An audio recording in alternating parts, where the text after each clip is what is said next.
Okay, our last speaker of the day is Alex Griffiths from Ducks Unlimited. Alex grew up on a cow-calf farm near Riding Mountain National Park. He graduated from the University of Manitoba in 2019 with an agronomy major.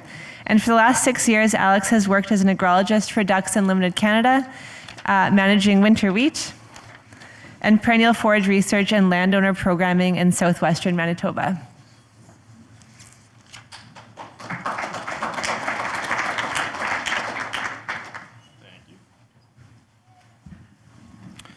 Awesome, thanks Anne. Can you guys hear me good there?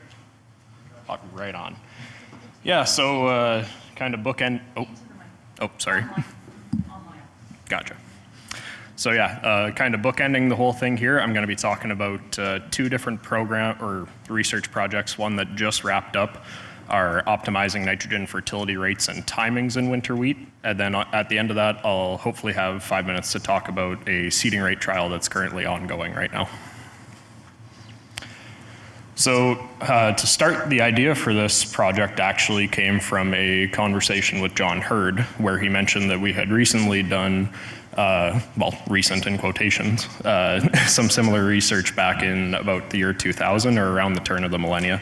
And we figured with variety development and some potential nitrogen use efficiency changes, it was likely due for an update. So getting into how it was kind of set up, basically we had all 4 diversification centers in the province, Melita, Roblin, Carberry, and Arborg, and it was seeded from 2022 to 2024. We ended up with 11 site years of data for this because Carberry was sprayed out in 2022. The treatments were a check with no added nitrogen fertility, just the starter phosphorus.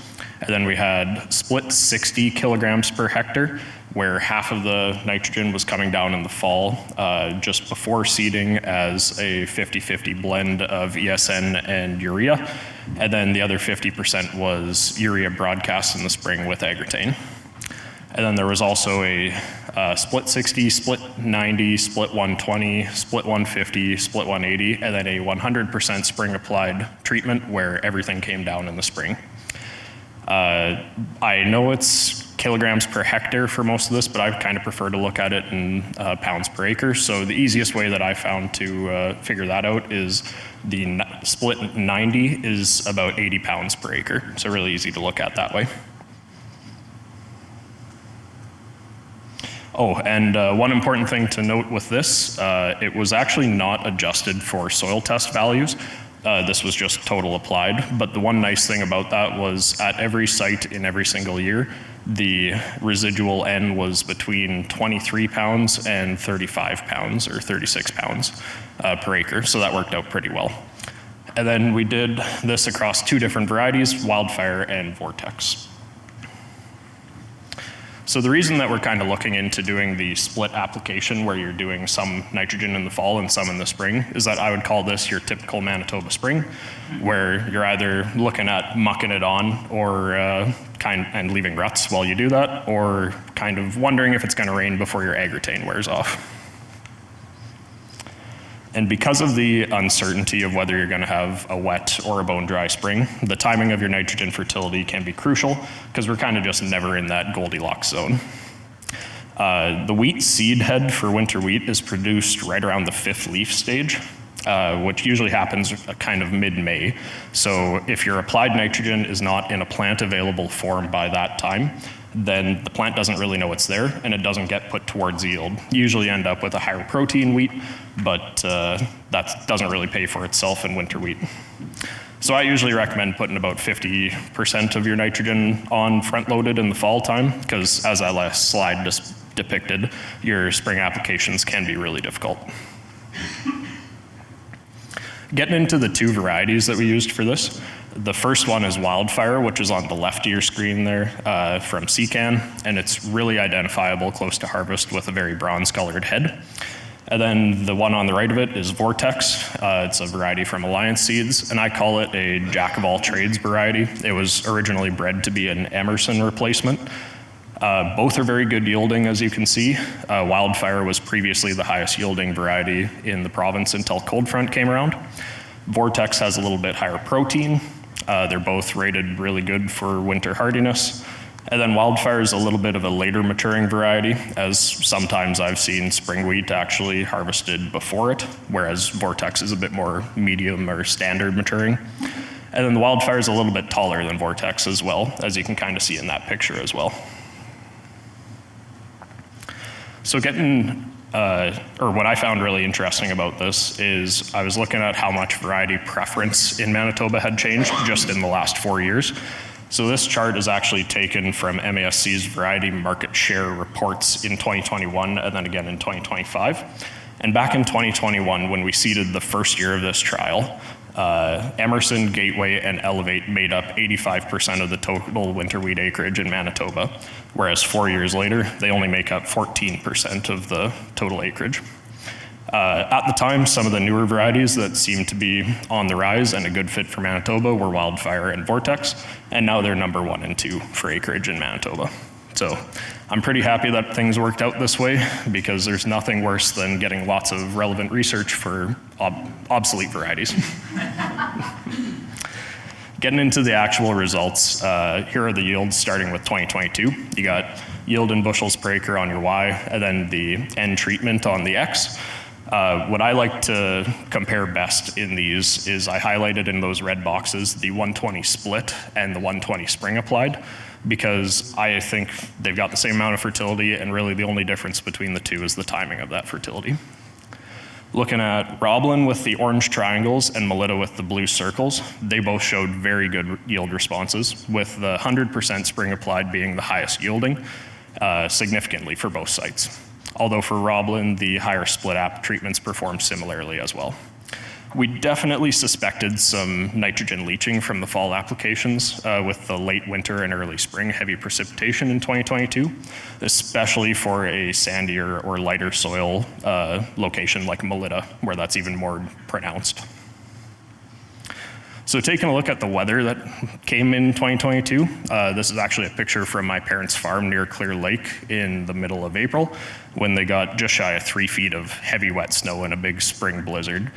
And then looking at the province's percent of normal accumulated precipitation on the right, for just the month of May, all sites for the trial, but really the entirety of the province, was about 2 to 2.5 times the normal for the month.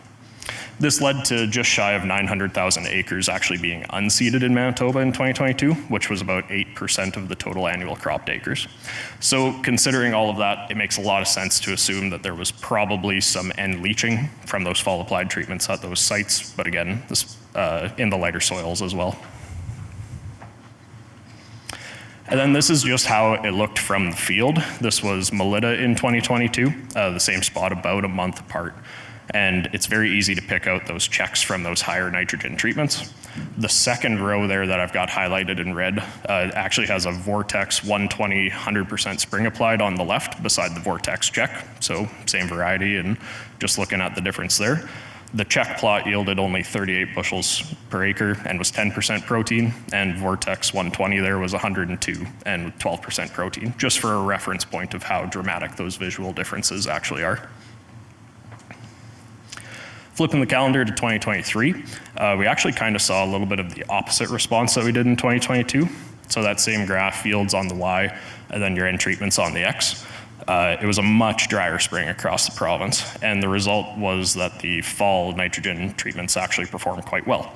So looking specifically at Melita, which is those blue circles, the split 120 treatment was the top yielder with 76 bushels per acre, but it was similar to the split 90, 150, and 180 treatments. What was really crazy to see about this year, though, was that the split 60 treatment performed equal to the spring 120 across all sites, as really the big difference there is not only is it half of the total nitrogen, but only 27 pounds per acre is actually going down in the fall time, and that was making the big difference. And then one thing that I noticed from this too was that the spring broadcast N at Melita was applied on May 11th, and I don't think that there was actually a significant rain event in the following weeks to make it plant available before that spikelet was made. So I think it might have ended up being a little bit surface stranded or not available in time to be put towards yield. Looking at the weather for 2023, it kind of helps explain why we think those spring applied N treatments struggled a bit. The map on the left shows your percent of normal precipitation for Manitoba over the winter, going from November 1st until the end of April. And basically the entire province is dark brown, which is below 50% of normal accumulated moisture over the winter. So unlike in 2022, leaching of that fall applied N was not a concern. And then the map on the right is the percent of normal precipitation for just the month of May, and it's the same story. Every site is dark brown, between about 50 or below 50% of normal, which again, kind of helps explain how that spring applied N was likely surface stranded or not plant available early enough to be used towards yield. Lastly, looking at how 2024 did, this was a really good data set across all sites, and everything behaved basically how you'd expect and pretty similarly. There was excellent yields across the board too, with the average yield by treatment being 89 bushels per acre for the split 120, 90 for the split 150, 91 for the split 180, and then 85 for the spring 120. So there was a slight yield drop off with the 100% spring applied one, but it was not statistically significant. And then with this too, you can kind of see that we're seeing large yield increases up to the 120 applied N, but then after that, any extra N that gets applied doesn't really contribute as much towards yield. Overall, 2024 was probably the closest we had to an average or normal year weather-wise of the 3 years that this trial was run. And then again, looking at the 2024 weather, the map on the left shows the winter precipitation, and it was drier than normal, but a little bit wetter than 2023, with most sites being between 50 and 70% of normal over the winter. And then the map on the right, it was actually quite wet for the month of May, where every single site was above 150% of normal. So this was more than enough moisture to make any spring applied N crop available in good time, but not too much to be leaching any of that fall applied N, especially with the winter being on the drier side. So overall, when you compared all of those sites together, how did it look? The split 150 was consistently the highest yielding treatment, but statistically it was actually no different than the split 120, split 180, or spring 120 treatments. So this again kind of confirms that once you've applied that 120, which was actually 107 pounds per acre being applied, you've pretty much reached your max yield or very close to it. And the 100% spring applied treatment performed just as well as the split applied treatments, with the average yield being just 1 bushel per acre less than the split 120 was across those 11 site years. Of course, yield is just one piece of the puzzle there. So from this data, we did a quick little economic analysis. I did this back in February, so at the time I used $8 a bushel for a sell price and 80 cents per pound of added nitrogen, which is about $810 per ton of urea. I think the urea price is still pretty close, but it's probably closer to $7 a bushel now, sadly.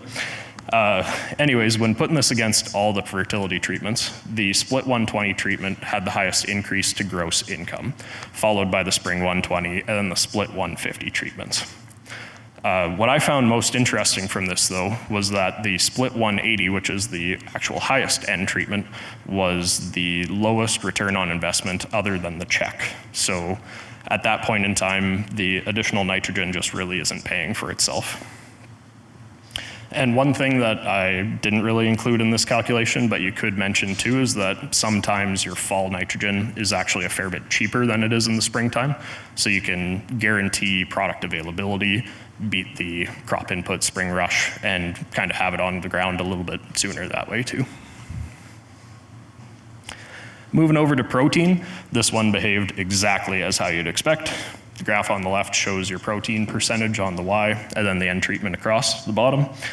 The higher your N rate was, the higher your protein was. And the later that your nitrogen was applied, the higher your protein was, with the split 120 treatment being significantly less than the spring 120 treatment was.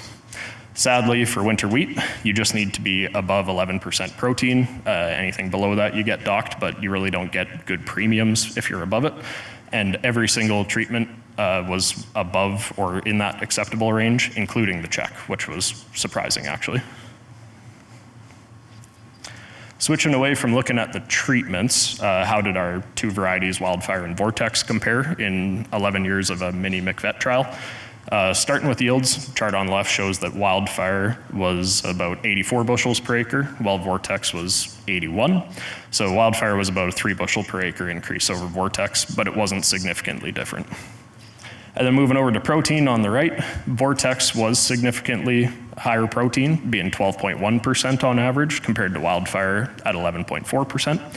This isn't terribly surprising, as Wildfire is actually the second lowest protein for winter wheat in the variety guide, and Vortex is the second highest protein next to Emerson. So wrapping that up, what did we learn from this trial? The 120 treatments, regardless of application timing, were superior for yield, protein, and your return on investment. So if you're applying about 110 pounds per acre when you've got 25 to 35 residual N, that will fertilize you to your max yield potential. Across the 3 years that we ran this trial, we had a dry year, a regular year, and then a very wet year. And we kind of found that with the drier years, the fall application was superior, I guess, compared to the full spring one. And it seems like lately we've been having more drier years than wet years. Leaching, one thing that I think we really could have improved on this is that the fall applied was a 50-50 blend of ESN and untreated urea. And in 2022, if we would have used, say, Super U or something that had a nitrification inhibitor, I think we would not have seen as dramatic of a leaching response there. Early spring nitrogen is key. The earlier you can get out there, the better. Like if it's late April or early May, that's definitely when you should be doing that. And then both Wildfire and Vortex perform very well across this and should be a good cropping option for Manitoba. So very briefly, I want to give an update on a currently ongoing winter wheat seeding rate trial that's being run at all 4 diversification centers again. 2025 was the first year that we had this, but it's currently seeded and in the ground for next year. The treatments that we used here were seeding rates of 9, 15, 21, 27, 33, and 39 plants per square foot. And then each of those treatments was repeated across 2 different varieties, cold front and overdrive, although there was actually no noteworthy differences between the 2 varieties this year. Everything else was treated the same. All sites were seeded into canola stubble around September 13th to 19th, I believe. And there was good applied fertility from adjusted for soil test values. There was pre-seed burn down, spring in crop broadleaf.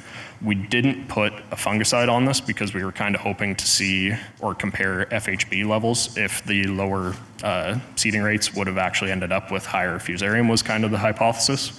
But with how dry this past year was, there was basically no fusarium to speak of in any of the treatments.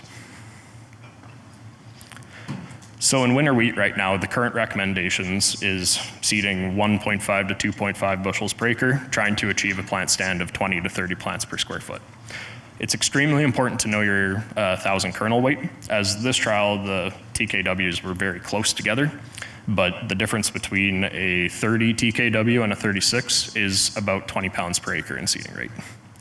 If you're seeding in early September into good conditions, tall stubble, you can probably go on the lower end of that number, but if you're seeding later, you should be seeding heavier to compensate for the expected winter kill. LaFond and Gann's research at Indian Head in 1999 is one of my favorite tables to reference, where it showed that 30 plants per square foot is 100% of your max yield. But as your plant stand lowered, your max yield did as well, but not very drastically. As little as 13 plants per square foot was still 92% of your expected yield, which is really impressive because that's basically losing over half of the plants that you seeded and still harvesting 92% of a crop. So here's a visual of what that looks like from the field. This is 15 plants per square foot on the left and 33 plants per square foot on the right. Pictures were from Carmen Crop Diagnostics School a few years back. Both look very even and actually look pretty good. I don't really think you'd consider the 15 plants per square foot to be lacking if it wasn't side by side with the 33. So looking at the actual data this year, The graph shows yield in bushels per acre on the Y, and then your seeding rate across the bottom in the X. It was pretty much a flat line for just about all sites, with only Arborg showing significant yield differences with the lowest seeding rate. One thing to mention from this year, though, was that it was extremely dry. Arborg had 50% of normal moisture, while the other 3 sites were between 32 and 35% of normal moisture. So really, really bad there, and that's actually for both looking September to August, so the full year that it was planted, or just April to August. So again, pretty happy that we've got this in the ground again for next year, because this year was pretty flat for things there. And overall, when considering all of the sites from this year, we found that 30.34 plants per square foot was the highest yielding seeding rate, which is bang on with that prior research. I find it pretty crazy that those lower seeding rates can yield similarly to something with triple the amount of seeds, but when you get looking at the tillers, it can kind of make a bit more sense there. So this graph shows tillers on the Y and your seeding rate across the bottom, and the lowest seeding rate of 9 plants per square foot had statistically higher tillers at all of the sites basically, with Melita and Arborg having more than double the amount of tillers than the highest seeding rate there too. And the photo on the right was from a field that I scouted a couple years back that experienced winter kill but was left in. And I pulled these plants from, the one on the right was from an area that was 25 plants per square foot. And it had 2 tillers and standard wheat seed heads there. And then the one on the left was from an area that only had 3 plants per square foot, but it had about 10 tillers and each of them were the size of your hand. So it can bring a whole host of other issues, like a later harvest waiting for all those greens to dry down, or an extended disease and pest pressure window, but it sure beats harvesting less yield. So since I only have 1 year of data to share there, I wanted to mention some findings that Manitoba Crop Alliance has been having. MCA's been doing replicated strip trials with field scale seeding rate ones the last couple of years in winter wheat, where they go at a grower standard seeding rate, usually about 120 pounds per acre, and then 30 pounds per acre less and 30 pounds per acre more. So far, there's been 10 trials harvested, 5 in each of the last 2 years, and there's been no significant yield differences observed between the seeding rate treatments, with I think the largest yield difference was about 4 bushels per acre. But there has been a trend towards the lower seeding rates looking quite good, with 6 out of the 10 sites total, the lowest seeding rate had the highest yield. And in 2024, this actually equated to being more profitable just by a seed cost savings of $8.50 an acre. So since MCA trended towards those lower seeding rates being the most profitable, I did another economic analysis of this year's all sites small plot data. I used $13 a bushel for the wheat seed cost, and then $8 for the sell price.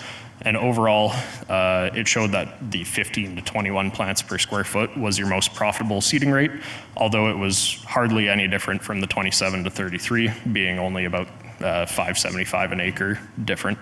So really anywhere between that 15 to 33 plants per square foot showed well. But I wanted to mention that the only site we had that showed significant differences with the yields was Arborg. And when you plug this into Arborg's, it was actually the opposite, where the highest seeding rate of 33 plants per square foot was much more profitable than the lowest or lower seeding rate of 15 by about $21 an acre difference. So this is just kind of to point that even though the overall trend for seeding rates in winter wheat is that you can probably go a little bit lower, or that is more profitable, each location and each year is very different. So in conclusion from that, roughly 30 plants per square foot is your ideal seeding rate for maximizing your yield potential. That being said, there is that trend towards slightly lower seeding rates being a bit more profitable, as the increase in yield doesn't always cover the increased seed cost. I would caution, I don't want anyone to walk away from here and start seeding at half the rate that they normally do. So if you are going to try doing this, I'd start small with maybe a quarter bushel an acre difference, and ideally doing that with MCA in a replicated strip trial. One thing that I do like to take from this trial, though, is that if you do end up having winter wheat experience winter kill, but it's fairly even and not localized to specific spots in the field, you shouldn't always be reseeding. Those lower plant stands can be pretty solid. So always give it some time in the spring before making that decision to rip it up and reseed. And lastly, this was just 1 year's worth of data. It's kind of hard to make big sweeping conclusions from that, so we need more site years. And that was everything I had, so.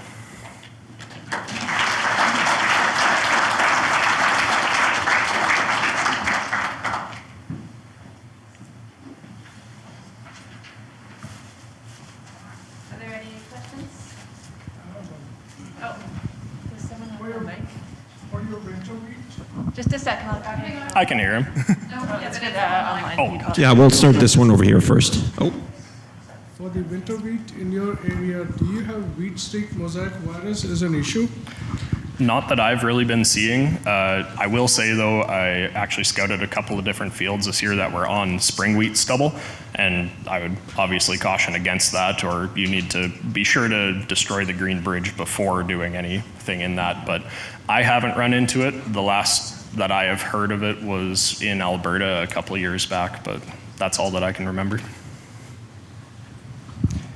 For the nitrogen, oh, that's loud. For the nitrogen and split testing stuff, did you happen to take a note on how many tillers that they were? Not that I know of off the top of my head, just the tillers for the seeding rate one, not in the nitrogen rate trial. Okay. Because I think on some other region, they change how fast they put the nitrogen or how much nitrogen that they gave it based on number of the tiller that you have in the springtime, I think. Based on the seeding, how soon you see the winter wheat in the fall time and stuff like that.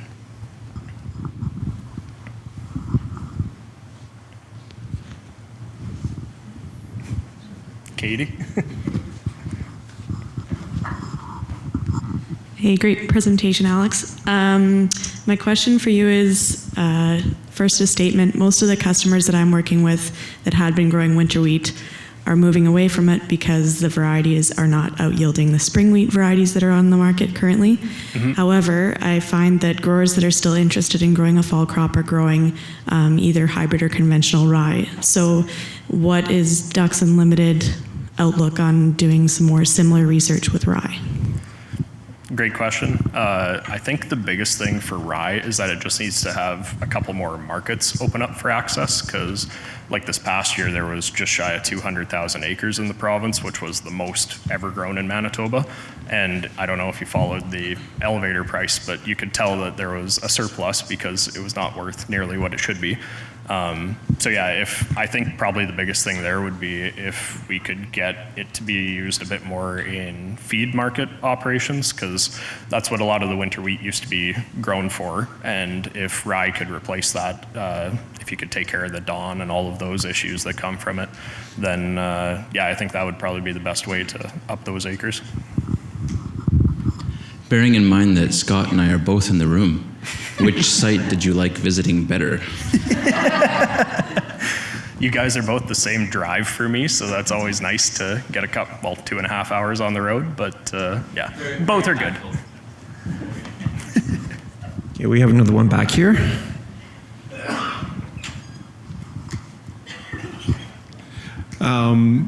Great presentation.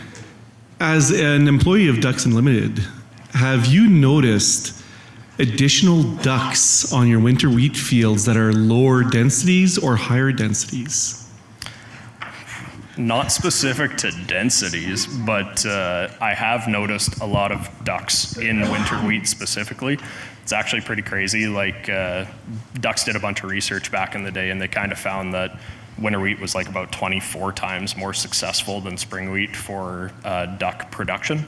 You find more per acre, and then they actually have a better nesting success. So every once in a while I get the shit scared out of me by almost stepping on one when it flies up, when it's, you know, mid-tiller at heading. But yeah, no, it's pretty cool seeing them around.